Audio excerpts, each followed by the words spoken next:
요한복음 20장. 안식일 다음날 이른 아침에 막달라 마리아가 무덤으로 갔습니다. 날은 아직 어두웠습니다. 마리아는 무덤 입구에 막았던 커다란 돌이 무덤에서 옮겨진 것을 보았습니다. 그래서 마리아는 시몬 베드로와 예수님께서 사랑하시던 다른 제자에게 달려가서 말했습니다. 사람들이 주님을 무덤에서 빼갔나 봐요. 그런데 그들이 주님을 가져다 어디에 두었는지 모르겠어요. 그 말을 들은 베드로와 다른 제자는 무덤 쪽으로 향했습니다. 두 사람 모두 달려갔습니다. 다른 제자가 베드로보다 더 빨리 달려 무덤에 먼저 도착했습니다. 그 제자는 몸을 굽혀 고운 배가 거기에 놓여있는 것을 보았지만 무덤 안으로 들어가지는 않았습니다. 뒤따라온 시몬 베드로는 무덤에 도착하자 바로 무덤 안으로 들어갔습니다. 베드로는 고운 배가 거기에 놓여있는 것을 보았습니다. 그는 예수님의 머리를 감았던 천도 보았습니다. 그 천은 고운 배와 겹쳐져 있지 않고 조금 떨어진 곳에 잘 개켜져 있었습니다. 그제서야 무덤에 먼저 왔던 다른 제자도 무덤 안으로 들어와 보고 믿었습니다. 이때까지만 해도 제자들은 예수님께서 죽음에서 살아나야 한다는 성경 말씀을 깨닫지 못했습니다. 그리고서 두 제자는 자기 집으로 돌아갔습니다.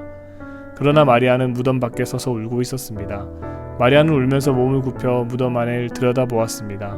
마리아는 흰옷 입은 두 천사를 보았습니다. 두 천사는 예수님의 시신이 있던 곳에 앉아 있었습니다. 한 천사는 머리 쪽에, 다른 천사는 발 쪽에 있었습니다. 천사가 마리아에게 물었습니다. 여자여, 왜 울고 있어?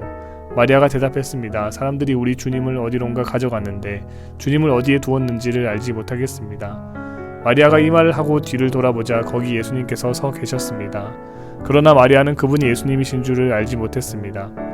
예수님께서 마리아에게 물으셨습니다. 여자여, 왜 울고 있느냐? 누구를 찾고 있느냐? 마리아는 그분이 동산 관리인인 줄로 생각하고 저 당신이 이분을 다른 곳으로 옮겨 놓았다면 어디로 옮겨 놓았는지 말씀해 주세요. 그러면 제가 모셔갈게요 라고 말했습니다. 예수님께서 마리아에게 마리아야 라고 말씀하셨습니다. 마리아는 예수님께 몸을 돌려 아람어로 라보니 라고 외쳤습니다. 이 말은 선생님이란 뜻입니다. 예수님께서 마리아에게 말씀하셨습니다. 나를 계속 붙잡고 있지 마라. 내가 아버지께로 올라가지 않았다. 다만 너는 나의 형제들에게 가서 이렇게 말하여라.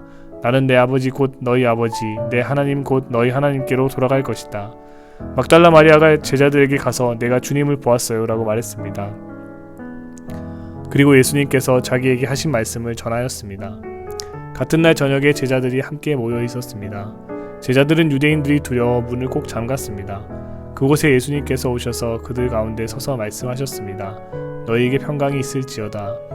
이 말씀을 하시고는 제자들에게 손과 옆구리를 보이셨습니다. 제자들은 주님을 보자 무척 기뻐했습니다. 다시 예수님께서는 너희에게 평강이 있을지어다. 아버지께서 나를 보내신 것 같이 나도 너희를 보낸다 라고 말씀하셨습니다. 이 말씀을 하시고 그들을 향해 숨을 내쉬며 말씀하셨습니다. 성령을 받아라. 너희가 누구의 죄든지 용서하면 그 죄는 사함을 받을 것이다. 너희가 누구의 죄든지 용서하지 않으면 그 죄는 사함을 받지 못할 것이다.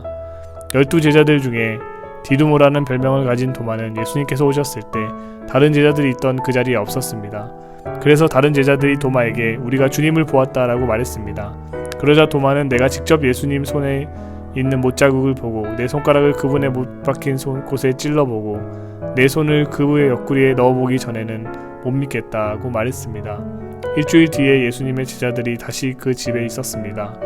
이번에는 도마도 그들과 함께 있었습니다. 이때도 문은 잠겨 있었습니다. 예수님께서는 안으로 들어오셔서 그들 가운데서 서서 말씀하셨습니다. 너희에게 평강이 있을지어다. 그리고는 도마에게 말씀하셨습니다. 내 손가락을 여기에 찔러보아라. 내 손을 보아라. 내 손을 내밀어 내 옆구리에 넣어보아라. 그리고 믿지 않는 자가 되지 말고 믿는 자가 되어라. 도마는 예수님께 나의 주님 나의 하나님이라고 외쳤습니다. 예수님께서 도마에게 말씀하셨습니다. 너는 나를 보았기 때문에 믿느냐? 나를 보지 않고 믿는 사람들은 복이 있다. 예수님께서는 제자들이 있는 곳에서 이 책에 기록되지 않은 다른 표적도 많이 행하셨습니다. 그런데도 이 책에 있는 표적들을 기록한 것은 여러분들로 하여금 예수님께서 하나님의 아들 그리스도이심을 믿게 하고 그분의 이름을 믿음으로써 생명을 얻게 하기 위해서입니다. 아멘.